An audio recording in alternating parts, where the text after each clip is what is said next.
ثقتك بنفسك مش اوبشن في حياتك ان يكون عندك او لا ثقتك بنفسك دي حاجة اساسية لازم تكون موجودة في اي راجل او اي شاب.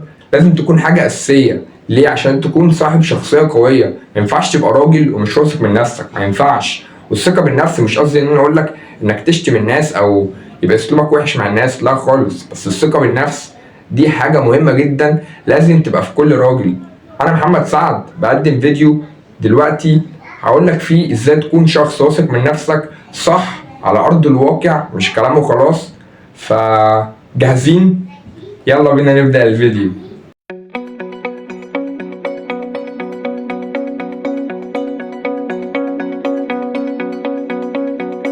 السلام عليكم ورحمة الله وبركاته. ازيكم يا جماعة، عاملين ايه؟ معاكم محمد سعد وفيديو جديد.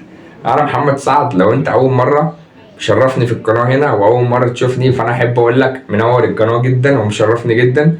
انا محمد سعد بعمل فيديوهات عن تطوير الشخصية، ازاي تبقى شخص افضل في حياتك. بعمل فيديوهات تحفيزية، ولو في اي مشكلة ازاي نحلها في اقل وقت واحسن نتيجة.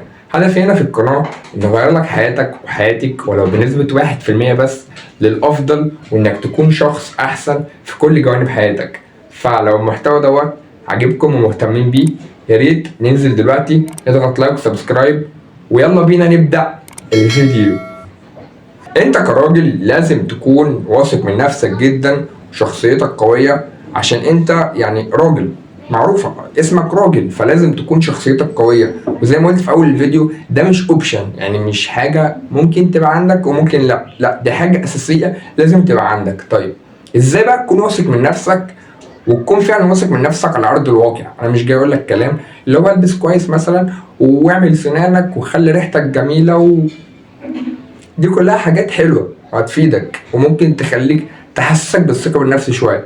بس أنا جاي يعني مش هدفي في الفيديو ده ان اخليك واثق من نفسك مثلا في موقف في حياتك، لا. انا هدفي في الفيديو ده ان اخليك واثق من نفسك على طول في حياتك، واعلمك يعني ايه اصلا الثقة بالنفس. فعشان ما نضيعش وقت كتير يلا بينا نبدأ الفيديو. خلينا نقسم الثقة بالنفس لحاجتين: ثقة بالنفس داخلية وخارجية. الداخلية دي اللي هي جواك اصلا، والخارجية دي بره اللي انت بتظهرها للناس. حلو، تمام. خلينا نبدأ بالثقة بالنفس الداخلية. الثقة بالنفس الداخلية جواك هتعملها ازاي او هتعرفها ازاي؟ الموضوع ببساطة جدا، وهو لازم تعرف انت مين. تعرف دوت منين؟ ان انت تعرف يعني هل انت شخص عندك امكانيات فعلا انت تقدر تعمل اي حاجة؟ قدراتك تقدر تعمل اي حاجة؟ هل انت مثلا شخص جسمك كويس؟ هل انت شخص تقدر تدافع عن نفسك؟ هل انت شخص عندك معلومات؟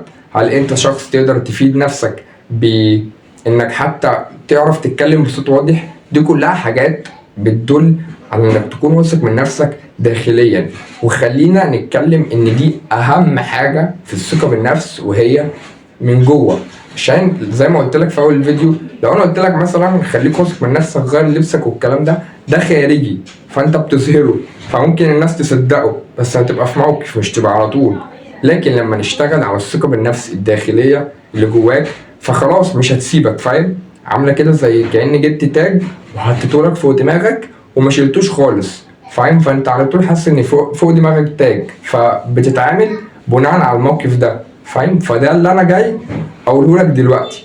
الثقة بالنفس الخارجية انك تلبس كويس بقى، تروح جيم، تظبط جسمك، تظبط ريحتك، دي كلها حاجات بديهيات كلكم عارفينها. طيب ازاي تكون واثق من نفسك في اي موقف في حياتك وتعرف اصلا الثقة بالنفس؟ بص، انا مش جاي اقول لك دلوقتي انك تكون شخص صوتك عالي على الناس ومش محترم، لا. انا جاي اقول لك انك تكون شخص واثق من نفسك. واثق من نفسك ازاي؟ انك عندك معلومات اول حاجة، فانت لما تيجي تتكلم هتكون عارف ان انا مثلا عارف في المجال الفلاني، فانا عندي معلومة فانا هقدر اتكلم بثقة عشان واثق في معلوماتي.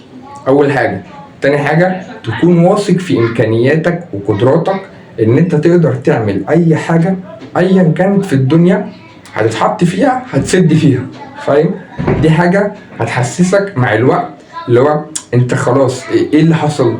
فالموقف ده انا عملته كتير عادي مش اول مرة، الموقف ده انا عادي اتحطيت فيه كتير مش اول مرة. ثقتك بنفسك في الموقف اول مره هتبقى صعبه جدا، اللي هو مثلا حطيت في موقف وانت لسه اول موقف في حياتك جديد، فهتبقى صعبه. بس انا عايزك بقى تتصرف فيه بثقه. اول حاجه تكون واثق ان انت هتقدر تخلص الحوار ده، امكانياتك وقدراتك كويسين جدا، عندك معلومات حلوه في الموضوع ده، تمام، ان انت هتعرف تخلص الموضوع. لما تحط في دماغك كده، بناء على الكلام ده هتبدا ينطبق على ثقتك بنفسك خارجيا. فاهم حاجه؟ عارف الموضوع زي ايه؟ زي مثلا اقول لك ايه، انت شخص جامد جدا وشخص بص هتقدر ان انت مثلا تعدي السنه الدراسيه ديت وانت هتجيب اعلى مجموع. اجي اعلمك لغه مثلا، على فكره انت بيجي منك كويس جدا في اللغه دي وشخص شاطر جدا وبتاع، ده اداك ايه؟ انا كده بديك ثقه في نفسك، صح؟ فانت بناء عليها تبدا وانت بتذاكر مثلا، ده بص انا فعلا ثقتي بنفسي حلوه، ده انا فعلا بتحسن. فاهم؟ طب انا بقى مش عايز العامل الخارجي هو اللي يديك ثقه بنفسك زي ما انا دلوقتي اديتك ثقه بنفسك، لا انا عايز يبقى انت اساس الثقه بالنفس. فاهم حاجه؟ عايزك تبقى انت الشخص اللي واثق من نفسه، اللي هو بيدي الثقه للناس، مش مستني ان هو ياخدها. طيب خلينا متفقين ان اي حاجه في الدنيا ليها مصدر، صح؟ فانت يا محمد بتقول لي دلوقتي ان انا لازم اكون واثق من نفسي جدا وان انا ادي الناس اللي حواليا الثقه. طب حلو، الثقه دي اصلا بقى هيبقى مصدرها ايه بالنسبه لي؟ يعني انا هاخدها منين؟ اقول لك ده اهم سؤال واهم حاجه في الفيديو النهارده، وانا عايزك تيجي تقرب دلوقتي وتركز جدا عشان بص الكلام ده مهم جدا. عايزك تستمد الثقه بنفسك دي من ربنا. عايزك تعرف ان انت كانسان ايا كان ايه اسمك، سنك، جنسيتك، ديانتك، انت فيك نفخه من روح الله. عارف يعني ايه فيك نفخه من روح الله؟ يعني كان اصلا طين، انسان من طين، ربنا قال له كن فيكون. انت فيك نفخه من روح ربنا. عارف يعني ايه فيك نفخه من روح ربنا؟ يعني هقول لك هفهمك الموضوع. وانت صغير اما كنت مثلا بتحاول انت تمشي، هل انت مشيت على طول؟ يعني خلاص اتولدت مشيت؟ لا، حاولت كتير جدا وبتحبي وبتقع وبتحبي وبتقع، بس عمال تحاول. استمرارية المحاولة دي خلتك في الاخر ايه؟ عرفت تمشي وانت صغير، وكمان تجري، وكنت ممكن تنط وبتاع. ليه؟ انت عندك ثقة بنفسك، يعني عارف من اللي هو ايه، انا فيا نفخ من روح الله، انا بص انا هقدر اعمل اي حاجة، هحاول مرة واثنين وثلاثة لحد ما وصلت. مع الوقت بقى بدأت الحياة اللي هو ايه، تديك ضعف في شخصيتك، ضعف في ثقتك، فنسيت، فبقيت شخص ضعيف الشخصية، فبقيت شخص ما عندكش ثقة بنفسك. طب نرجع الحوار ده ازاي؟ ان انا افكرك ان انت اصلا شخص عندك فيك نفخة من روح ربنا، فدي يبقى ده مصدر ثقتك في اي حاجة بقى. فاهم؟ تخش في اي حتة انت واثق من نفسك جدا، واثق من قدراتك، واثق من امكانياتك، ومع انك تكون شخص محترم. الاحترام ملوش علاقة بانك شخص واثق من نفسك او شخص مش واثق من نفسك. يعني انك تكون داخل مكان واثق من نفسك ده بيعتمد على معلوماتك وامكانياتك. معلش ما ينفعش تكون شخص جاهل وواثق من نفسك، مش هتيجي. فاهم؟ لو انت واثق من نفسك بس واثق من نفسك غلط، انت بتقول معلومات غلط. فاهم؟ كل ما تعرف معلومات اكتر، كل ما تحس بثقتك بنفسك بتزيد اكتر، كل ما تطور من نفسك اكتر، كل ما هتحس ان ثقتك بنفسك بتزيد اكتر. بس الاساس اللي عايزك تعرفه انك تخلي ثقتك بنفسك ديت زي تاج فوق راسك ما يتشالش، غير قابل للخلع. لما تعمل ان انت تتعامل مع الناس بناء على الموقف ده، او بناء ان انت فعلا فوق دماغك تاج دوت اسمه الثقة بنفسك، واخده من ربنا، مصدر ربنا، هتلاقي نفسك بتتعامل مع الناس بثقة. شخص كويس مش مؤذي للناس، بالعكس ده شخص بيفيد الناس جدا. شخص مش بيستخدمها في حاجات شر، لا بيستخدمها في حاجات خير، وراجل. فاهم؟ اي اساس اي حاجة راجل واثق من نفسك. فاهم؟ وخليني قبل ما انهي الفيديو اقول لك على كود مهمة جدا، وهي اساس اي شخصية قوية، وهي الثقة بالنفس. بس انك تستخدمها انك تفيد الناس، مش انك تتعالى وتتكبر وتزود جهلك على الناس. وبس كده، والى هنا تنتهي حلقة النهاردة.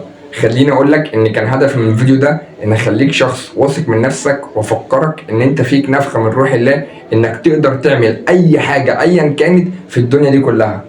وبس كده. اتمنى ما تاخدش الكلام دوت وترميه وما تعملش بقى اي حاجه، لا عايزك تطبقه فعلا وتبدا تتعامل مش بهطل. يعني مش ان انت تخش الناس بس انا واثق من نفسي وتفردها، لا دي مش ثقه بنفس، ده هطل، دي كاريزما زائفه. ده بص هتلاقي الناس تضحك عليك، مش هتعمل لك اي حاجه. ثقتك بنفسك الاساسيه وهي ان تخلي الناس تحبك وتكون انت بتحب الناس، بس برضه في نفس الوقت ما تخليهمش يجوا عليك. تبقى شخصيتك قويه واثق من نفسك، عندك امكانيات وقدرات تقدر تعمل اي حاجه. كل يوم بتطور من نفسك، بتعرف معلومات جديده، المعلومات دي تفيدك انك تبقى واثق في اي حاجه انت بتقولها. فدي كده اسمها ثقه بالنفس. لكن انك تبقى تفخمها في حق نفسك وتمشي بقى كده وبتاع حاجات كده مضحكه بشوفها، فاهم؟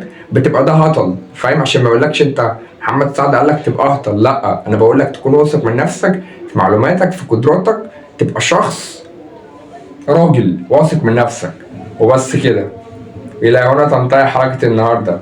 كان فيديو جميل، اتمنى لو استفدت من الفيديو لو 1% انزل اضغط لايك سبسكرايب وقول لي رايك في كومنت وبس كده. سلام.